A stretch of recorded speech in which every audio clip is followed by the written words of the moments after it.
He stopped asking about my day, stopped holding me, stopped seeing me as more than just convenient. I begged for his attention until I had nothing left to give. Then one day, someone else gave me what I had been missing. The night my husband finally noticed my glow, he smirked, "What's gotten into you?" I smiled and whispered, "Nothing. I just remembered what it feels like to be loved." His face twisted. "By who?" I took a sip of my wine and said, "By a man who actually deserves me." His jaw dropped, and that's when he realized he had been replaced. I never imagined I'd be sharing this, but here I am, laying it all out. Maybe writing it down will help me make sense of everything.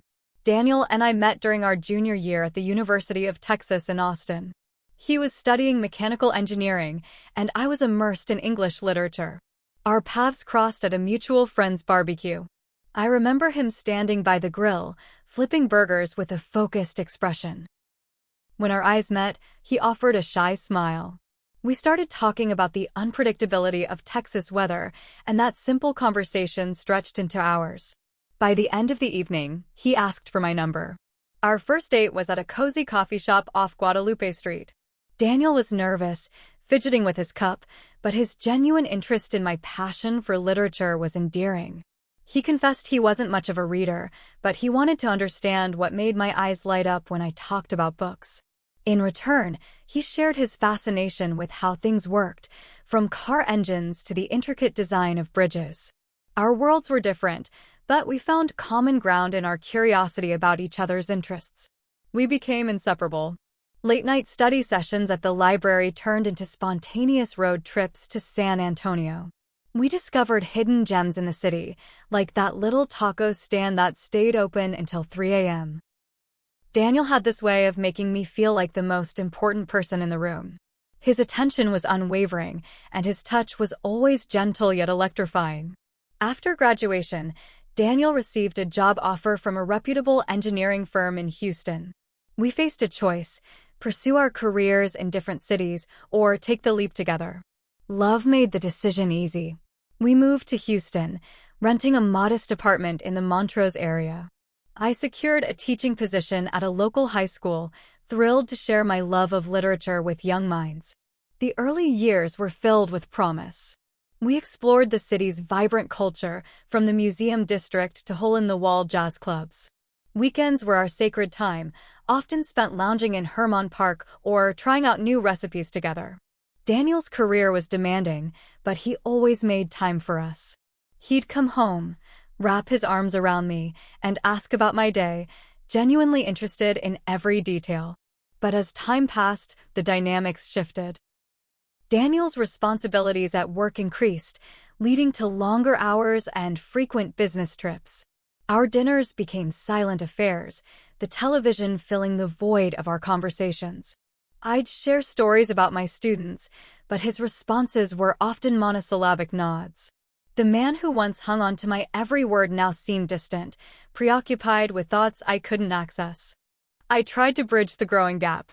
I planned surprise date nights, leaving little notes in his briefcase, reminding him of our love. I'd wear the dress he once said made me look like a dream, hoping to catch his eye. But his compliments became rare, his touch even rarer. Nights that were once filled with passion turned into back-to-back sleeping positions, a chasm between us both physically and emotionally. Loneliness crept in, a silent companion that shadowed me daily.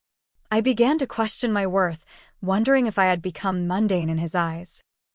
The vibrant woman who once captivated him seemed to have faded, replaced by someone he barely noticed.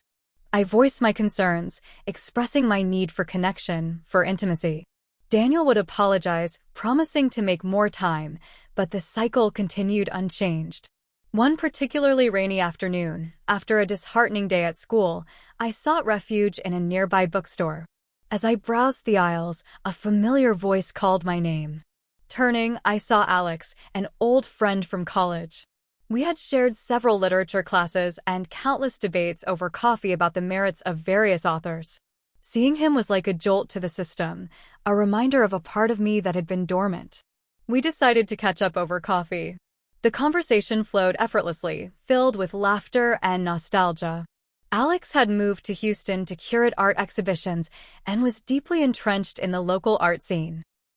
He spoke passionately about his work, his eyes alight with the same fervor I remembered from our college days. Our meetings became regular. We'd explore art galleries, attend poetry readings, and discuss everything from philosophy to pop culture.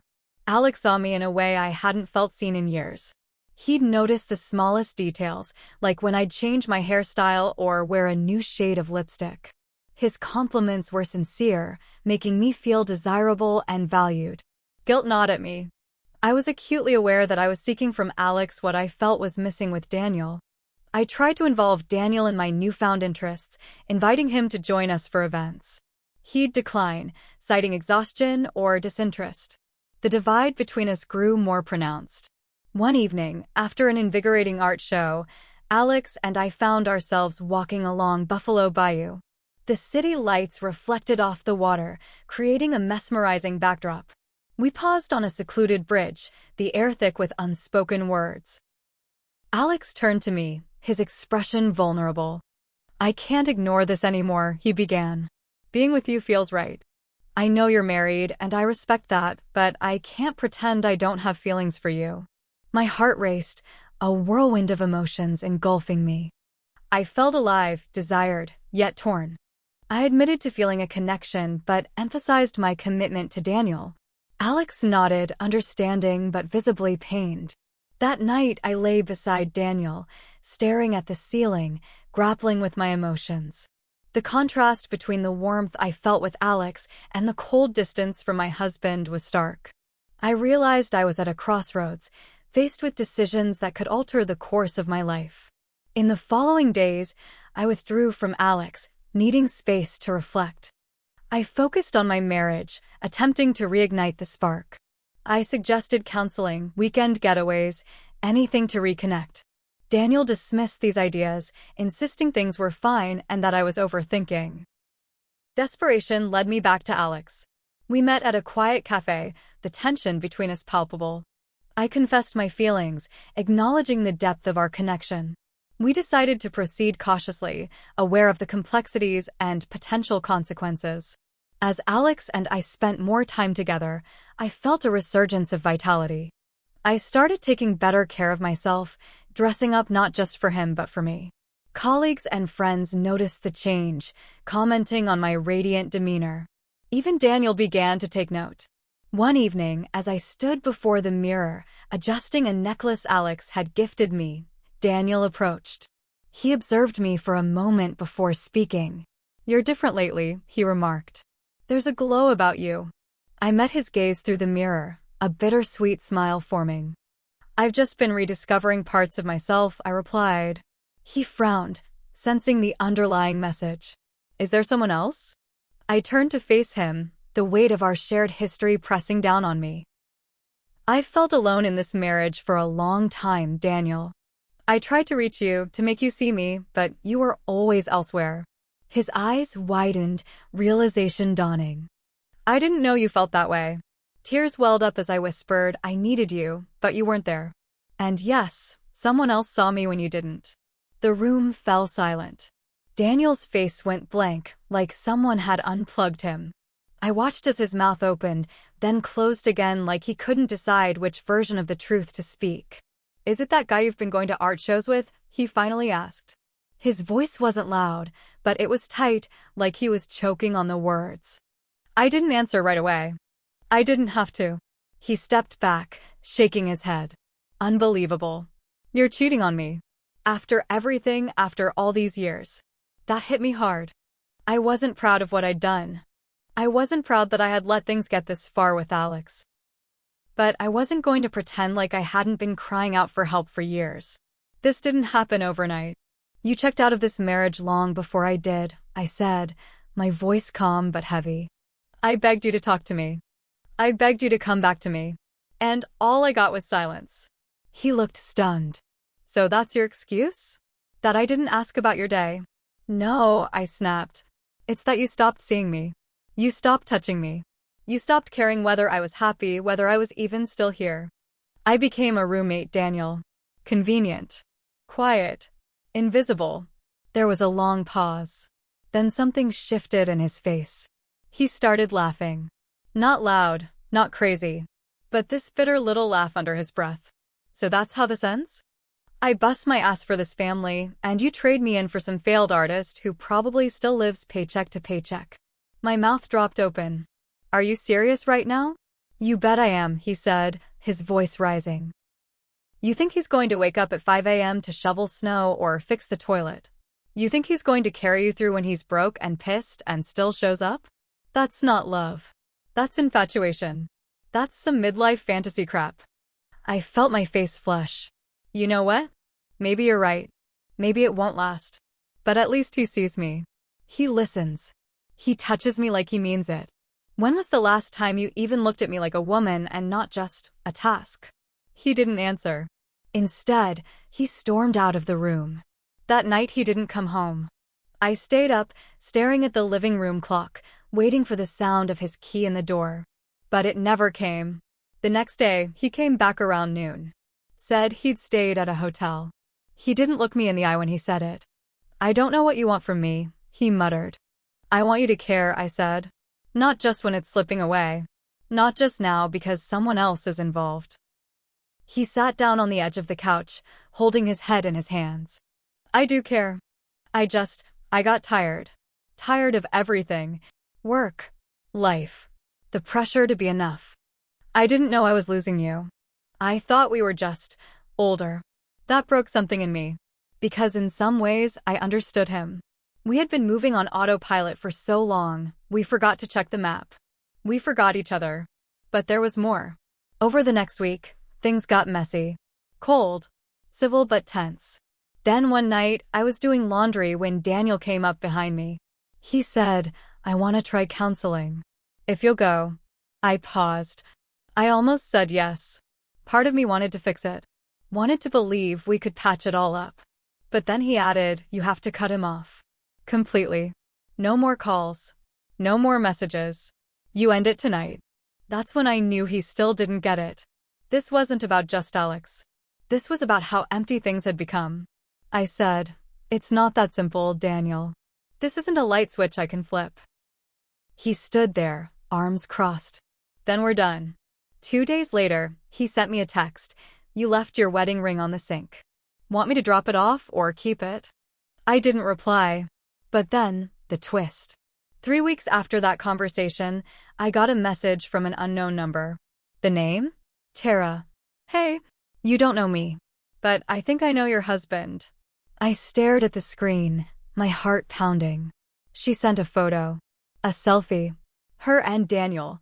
Her in a robe. Him shirtless. Smiling. My hands shook. I called her.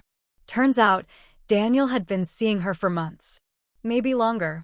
Met her through a coworker. She was a nurse at a hospital near his office. She thought he was separated already. That we were just working out legal stuff. I felt like I had been punched in the chest. All those nights he stayed late. All those weekends he was too tired. All the distance. He hadn't just been pulling away. He'd been giving himself to someone else. I called him immediately. He didn't pick up. I texted him one sentence, I know about Tara. 3 hours later, he called. His voice was flat. So now you know. That's it? That's all you have to say? A pause. I didn't mean for it to happen. I laughed. You didn't mean to have an affair? She was just easy. She didn't need anything from me. Not like you did. That sentence shattered me. Goodbye, Daniel, I said. You didn't lose me to Alex. You gave me away a long time ago. I hung up. I stood there, shaking, tears streaming. But inside, under all the hurt, something else was growing. Rage. And freedom. Now things are moving faster than I expected. Lawyers. Paperwork. Sleepless nights. And Alex?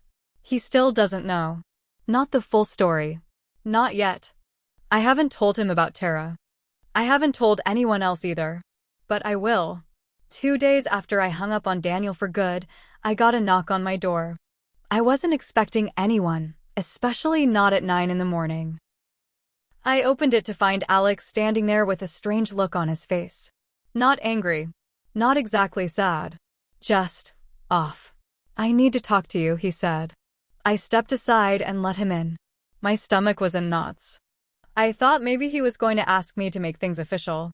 Maybe he wanted to take the next step, move in together, make this real. But that's not what happened. He sat on the edge of the couch and said, I saw Daniel last night.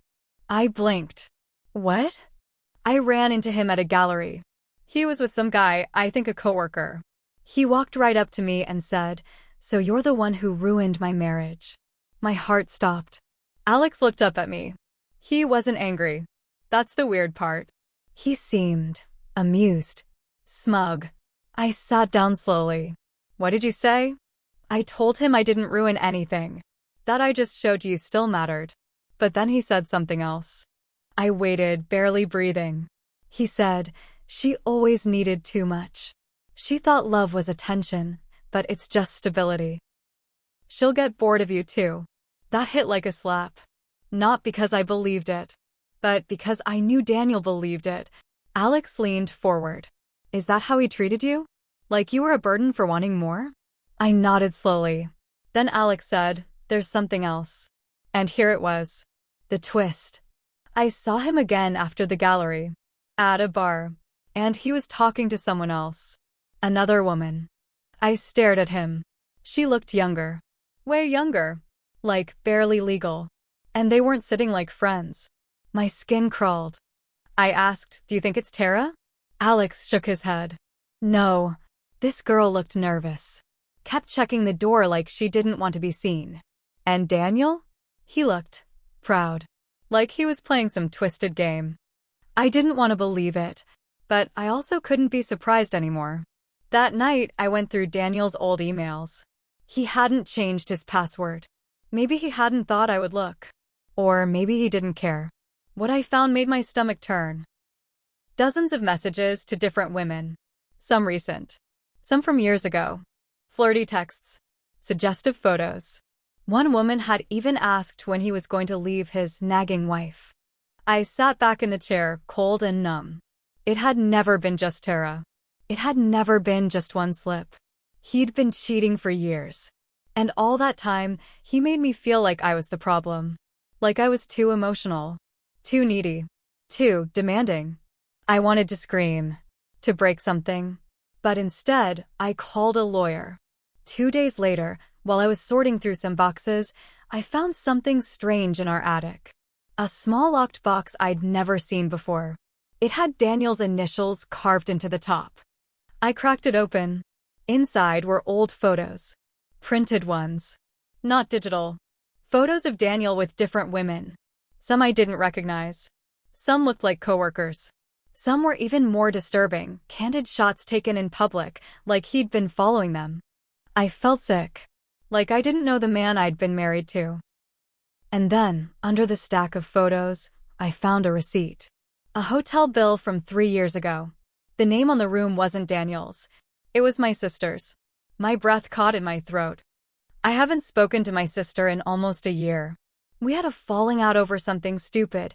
She canceled coming to my birthday last minute and then ghosted me for weeks. Now I wondered if that wasn't just bad timing. I picked up the phone, hands trembling, and called her. She answered on the third ring.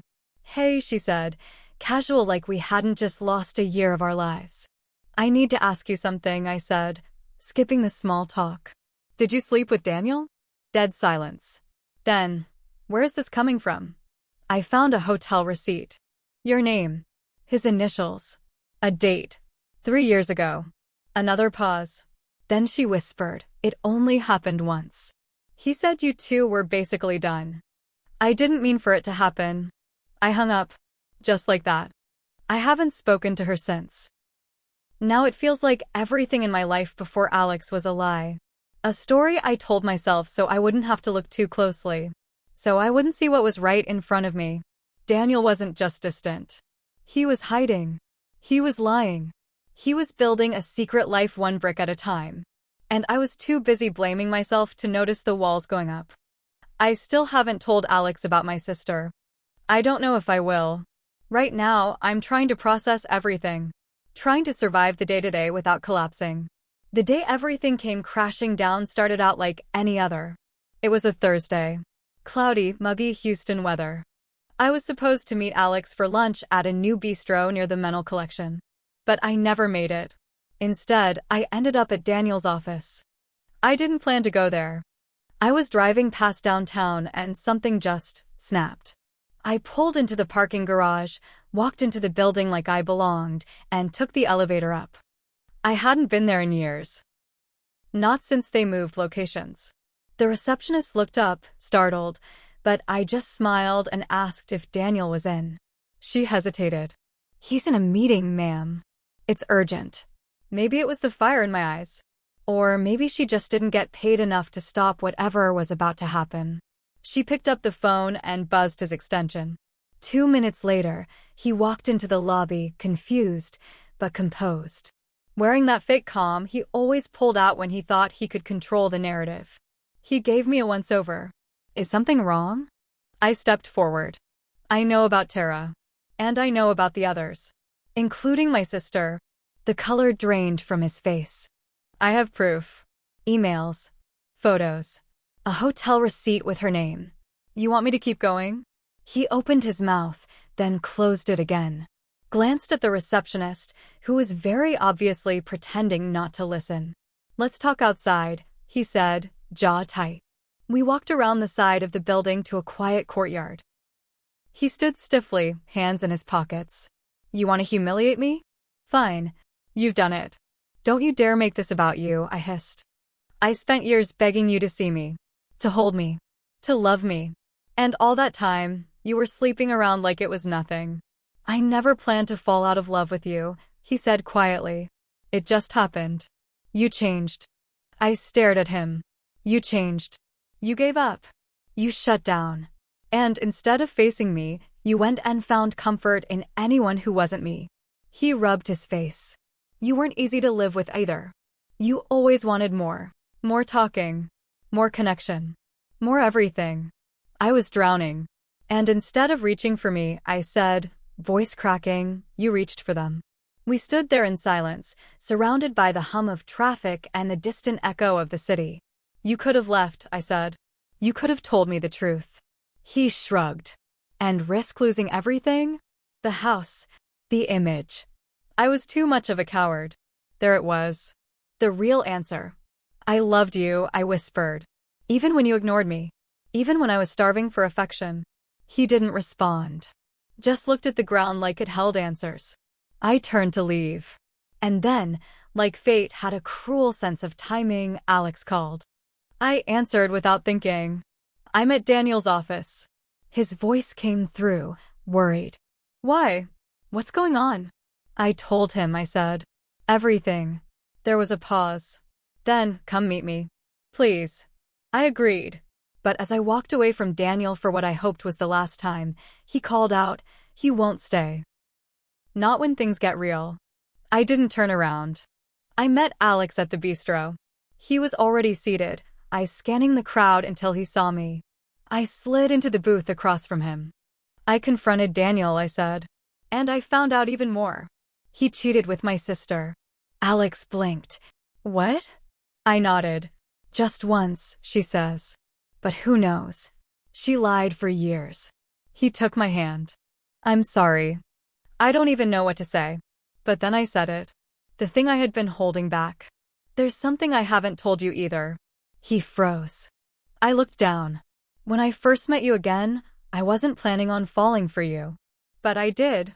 And I should have ended things with Daniel before I started anything with you. I didn't. I was still in it. Even if it was dead."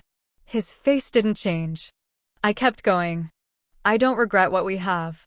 But I don't want to build this on lies. You deserve to know everything." Alex looked away for a long time. Then finally said, "Thank you for telling me. That means something." "Do you hate me?" I asked quietly. "No," he said. "But I need time. To think. To breathe." I nodded. "Take all the time you need." The fallout was messy. My sister sent me a long email trying to explain, saying she had been going through a rough patch, that Daniel manipulated her, that she hated herself for what happened. I didn't reply. My mom found out eventually. She didn't pick sides. Just said, "You didn't deserve any of this," and cried with me over tea. Daniel tried to play the victim for a while. Sent texts, voicemails, even showed up at my work one day with flowers. I reported it to HR. Alex and I didn't talk for 2 weeks. Then one evening, he showed up at my door. "I'm still angry," he said. "But I miss you more than I'm mad." I let him in. We didn't kiss. We didn't rush. We just sat on the couch, leaning on each other, quiet. Now the divorce is final. The paperwork is signed. Daniel and I don't speak. He's moved on, or at least pretends to. My sister and I are strangers. Alex and I are still figuring things out. No labels. No promises. Just real conversations, slow healing, and honesty. Some days I feel strong. Other days I feel shattered. But I'm not invisible anymore. I'm not quiet. I'm not convenient. I'm me. And I'm still here. Still standing. Still learning what I deserve.